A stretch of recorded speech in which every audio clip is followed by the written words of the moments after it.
I think I might get myself some coffee. Do you want some too? We have really good coffee here. No, thanks, I'm good. Oh, okay. Can you get me a coffee, please? Thanks. Going live in 5, 4. Welcome back, guys. Today we are so honored to have the famed photographer Johnathan Silman here with us today. So, Johnathan, I heard you're eyeing the Iris Award. Is this true? No, I'm not going for the Iris Award. That is in the past. But I am definitely going for the Protégé Award. Oh, the Protégé Award. Now that's a step up. Are you going to be attending with your brother? No, not this year. Oh, okay. Well, another burning question from the viewers. What does this Protégé Award mean to you? To be honest with you, the Protégé Award has always only been given to people who actually deserve it. Photography isn't about all the romantic stuff you see on TV and luck.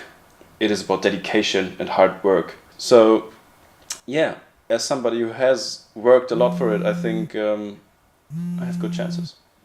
Well, we believe in you.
John, I'm afraid this was coming one way or the other.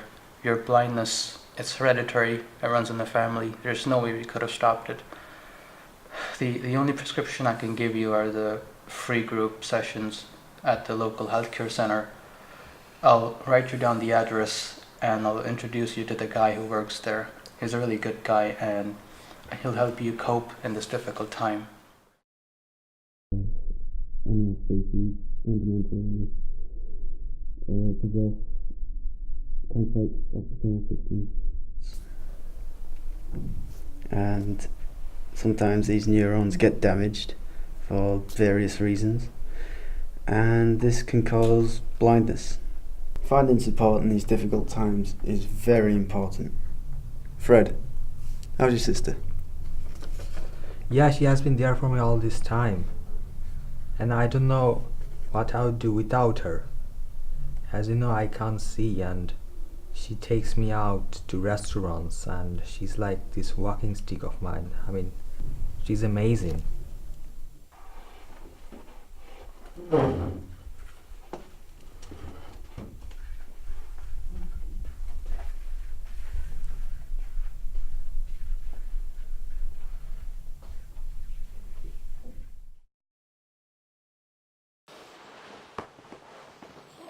Today, Greg Silman, brother of the famous Johnathan Silman, has won the 40th Protégé Award for Best Photographer. So Greg, how does it feel to win this prestigious award? It feels amazing. I just wish that my brother John was here to share this moment with me. Unfortunately, your brother hasn't been seen since his tragic diagnosis. Is there anything you would like him to know? I just wanted to know that we all miss him and we're all here to support him. Great stuff, Greg. And hopefully your brother gets well soon. Up next, we have Sarah.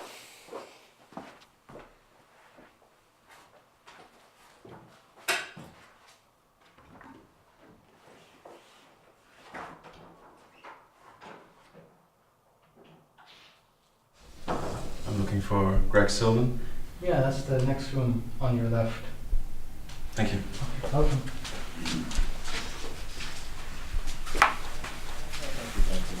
You also have this one. Glad Toby. Finally. Sorry, I'm gonna have to call you back. Oh, John, let me help you. I'm alright.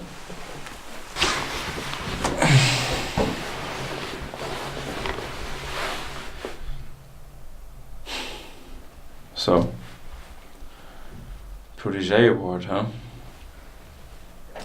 I tried to call you, but No, I was busy, you know. yeah. I see.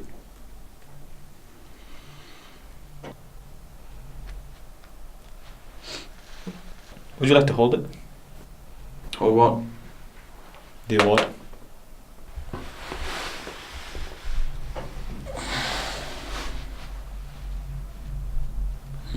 Heavier than expected. Pretty pointy edges. Feels a little weird, to be honest. I hadn't really noticed before.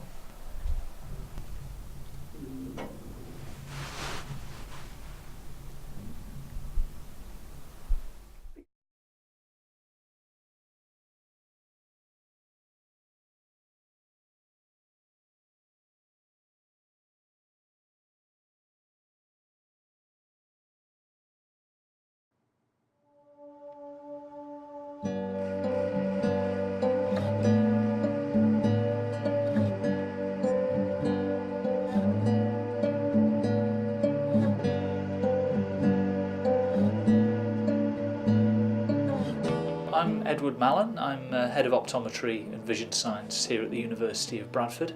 It's a well-established school. We've been teaching optometry here since the beginning of the University of Bradford in the mid-1960s.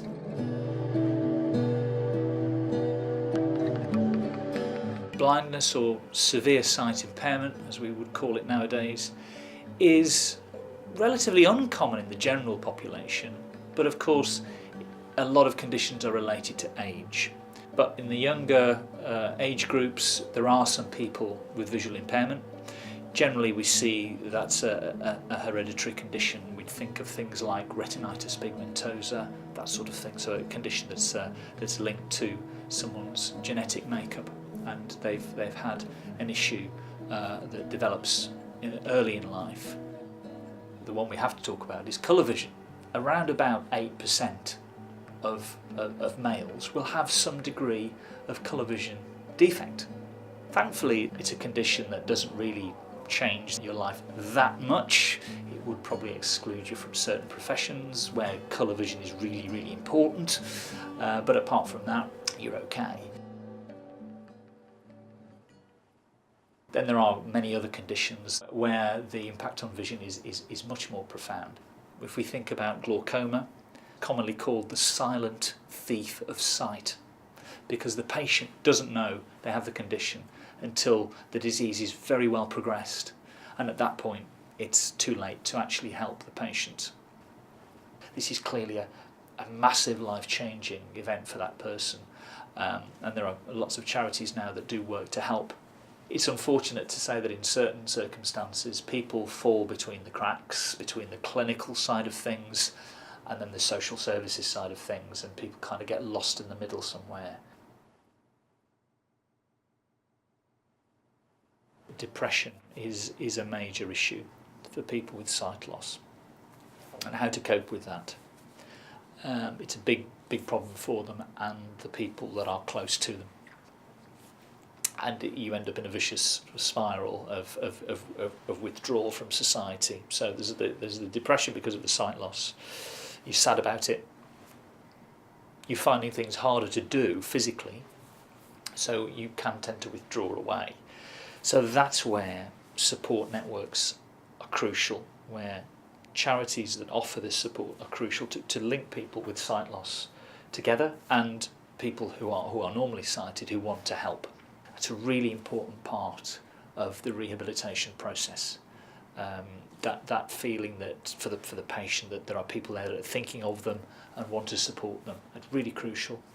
If we do that and we get that right, we can make the burden of sight loss as light as it possibly can be. And as well for the family, it lessens the burden on the family then, because they don't feel that they have the ultimate responsibility to do that, because it is wearing for the families. They do find a strain from that, but of course for them they don't want to show that that's a strain, but there's still a strain there. So any support we can give as a society to people with sight loss is crucial and is valuable. But also before that, making sure people are accessing eye care. One problem we have with many eye diseases is they are symptomless until it's too late. Things like systemic circulation, where you can lose circulation at the back of the eye. We call those arterial occlusions. Again, if they happen, you need to act really quickly to save that the sight in that eye, certainly within a day or so. But we rarely walk around covering one eye and the other eye to see whether we can still see out of both eyes. So quite often you see patients in that position where they don't realise that they've lost sight in one eye, and then they suddenly notice it, and oh, when did that happen? And when we see them clinically, it's obvious that it's happened a while ago and there's not a lot that can be done. So it's really important that people access eye care regularly. They see their optometrist regularly. We can do the tests to early diagnose these conditions and then manage and refer appropriately.